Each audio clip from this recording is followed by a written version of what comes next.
Hey, it's Crafty here. I'm going to be deep diving into song structure. We're going to break down an actual song. Let's dive in.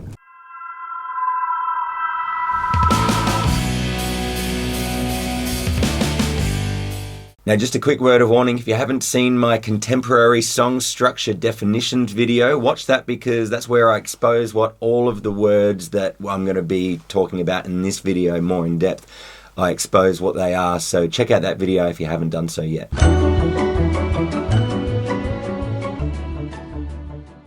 Alright, song structure, here we go. We're going to get right into it because I find that there's a lot of upcoming musicians that I come across where they kind of know what a verse is, they kind of know what a chorus is, except they don't really know. So we're going to break down an old song from an old band called The Secret Game, and this is a song called Hospitable. And the singer Joel, my bandmate, used to sing the words "keep on running" quite a bit in the chorus. So we decided that we would have the song title be Hospitable with "keep on running" in brackets. So let's get right into the song Hospitable. Let's get ready to rumble!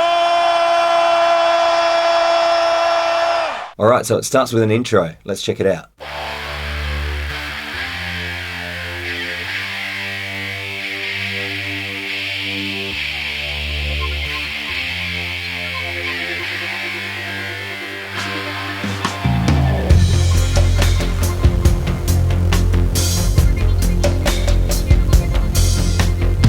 Alright, so technically the intro is all of the music before the singing starts, but there's actually two parts to this intro. You've got the keyboard sounding bit, which is kind of like the chorus, but obviously there's no singing, but it's the chorus music, and then it goes into the verse music when the drums start, and it's still the intro because the singing hasn't started yet. Now you could either write it down just to say that those two sections are just the intro, or you could stipulate that it's the intro part 1, part 2, or you could say intro in brackets chorus and then intro in brackets verse.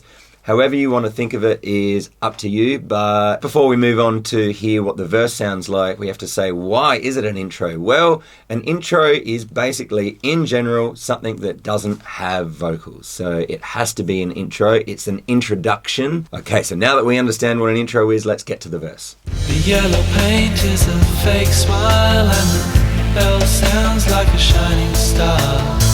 But underneath is a shade of blue. This isn't where you think you are. The light is shining bright black, and the flower scent is from a board can. It lures you into a comfort zone.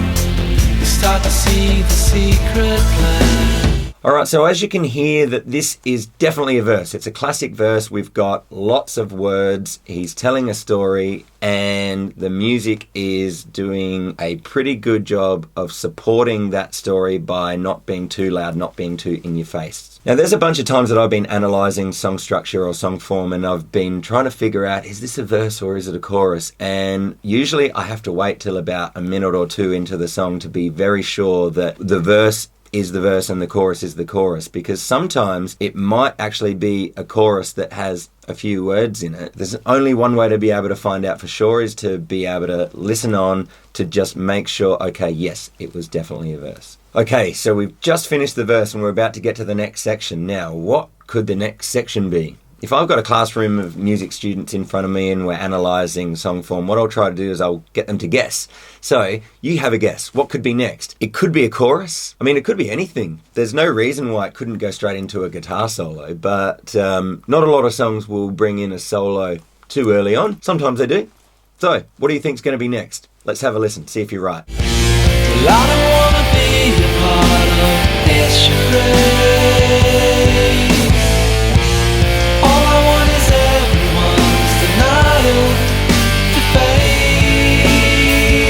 fade. Okay, so some of you might say it's a chorus. You might say it's a pre-chorus, but if you haven't actually heard far enough into the song where you can tell it's definitely a pre-chorus or a chorus, well then you wouldn't be shamed for not being able to decipher which one's which. So let's have a listen to this next section now. 'Cause the real light shines just out of reach, so I keep on running, I keep on running. There's something out there I don't wanna me, and I keep on running, I keep on running. Alright, so that was definitely a chorus. Why is it a chorus? Well, it's a lot louder than a verse, and it is jam-packed full of catchy lyrics. There's not very many words. Now, why is that the chorus, and why isn't the I don't want to be a part of this charade? Why is not that bit the chorus? Well, that part, we decided that we wanted that to be a pre-chorus, and if you think about it, which one is building up more to the other one? Which one is summarizing the meaning of the song? If you look into the lyrics, well, the song title was called Hospitable, and it's actually, it's quite a heartfelt song that Joel had written about being in hospital when you go see a loved one that's in hospital, or you're in the hospital bed and you've got loved ones coming to visit you, and it's that you're trying to be hospitable. It's a weird atmosphere, right? So anyway, so we wanted to build up to the summary being that, I guess there's some things that are just out of reach in that sort of situation, but you just got to keep on running. So that was the summary, and that has to be the chorus. Okay, the chorus has just finished. What's going to be next? Let's have a listen.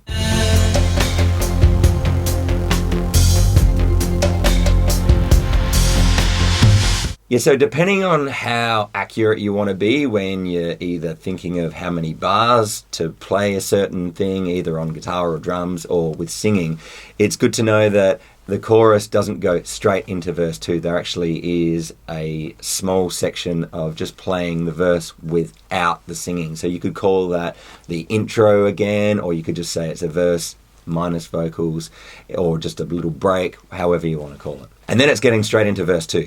The joke's being made of canned laughter, and the TV's on to take your thoughts away. The sour taste still lingers here. It won't leave me whatever they say. Some say that clouds are clear, but reality hides in their mind. All is false and it's making me sick. The fear's growing greater deep inside.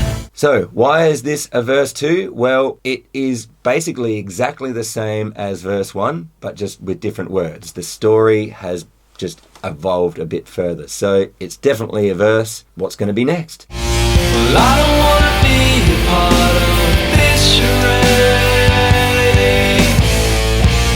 All I want is everyone's denial to fade.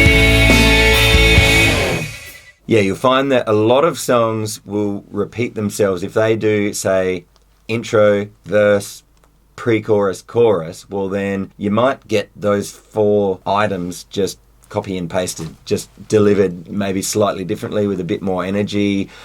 Sometimes the second verse has a few little extra parts. Sometimes a verse 2 could be half the length. A lot of the time they just do repeat. So yes, after this pre-chorus, if you thought, okay, it's going to go straight into another chorus, you're right. Let's check it out. 'Cause the real light shines just out of reach, so I keep on running, I keep on running. There's something out there I don't want to meet, and I keep on running, I keep on running. 'Cause the real light shines just out of reach, so I keep on running, I keep on running. There's something out there I don't want to meet, and I keep on running, I keep on running. Alright, so this second chorus, it is the same as the first chorus, except there's 2 of them. Okay, so after this chorus, what's going to happen? After the second chorus has got to be one of the most challenging things that I find myself as a songwriter to try and decipher. Well, what should I do after the second chorus? It's such a pivotal moment in a song. It could go to a solo, it could go to another verse, it could go to just a bridge, something completely new. Let's have a listen to what The Secret Game did.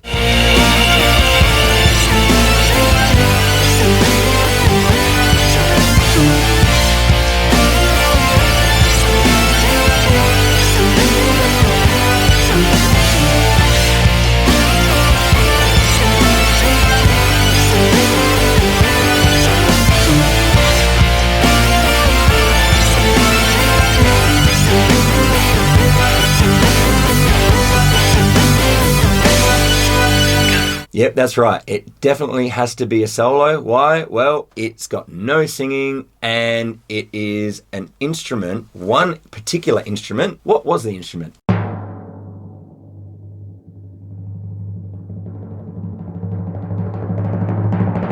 Yeah, it's a synthesizer keyboard. That is one instrument that's louder than the rest. It's that instrument's turn to sing, I guess, for lack of a better way of describing it. It's the feature. It's louder than the rest, and it's a chance for the singer to have a bit of a break or to just rock out on stage and give the band a bit of an opportunity to shine. Okay, so what's going to happen after this solo? Let's check it out. Your light shines just out of reach, so I keep on running, I keep on running.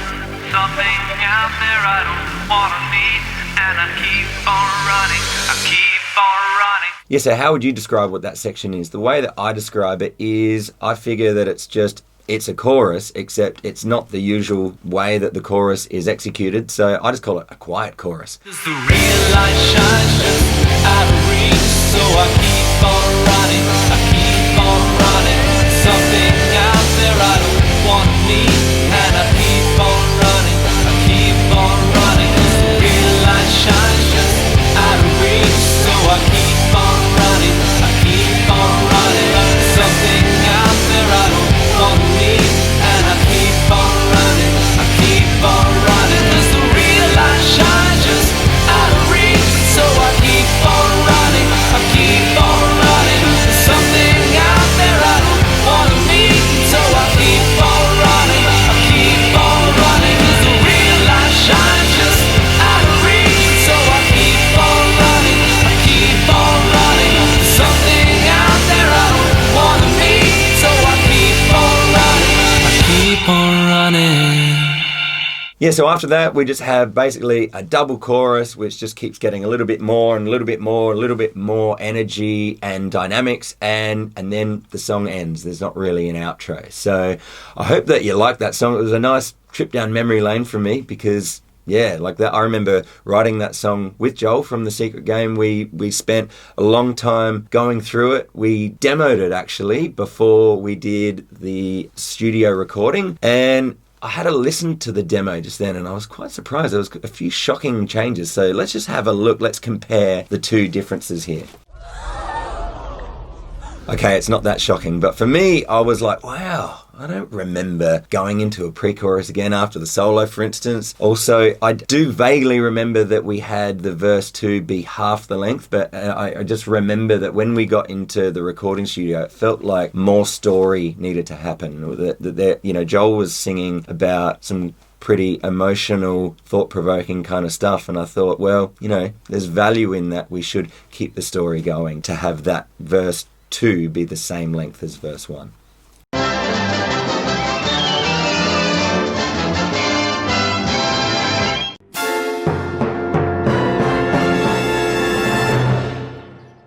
Alright, so there you go. There is Hospitable, Keep On Running, completely broken down for you. I hope that was a learning experience for you. If you could let me know in the comments below what you learnt, that would be great. I actually really appreciate knowing what is helping. And if this one song breakdown wasn't enough, well, for the Secret Game EP, I'm going to leave a link below to be able to listen to the whole EP. I just chucked the songs up recently onto YouTube individually. What you can do is you can go have a listen to the other songs from the EP and then just analyze their song form. And right here in front of you is what all of those song structures are as far as I'm concerned. So check them out. I hope it's a help. I really enjoy going into song structure. I feel like that you basically know everything that I know now. So I'm going to get into some really cool stuff in regards to analyzing songs and creating songs. Stay tuned. I'll see you in that other video really soon. See you later.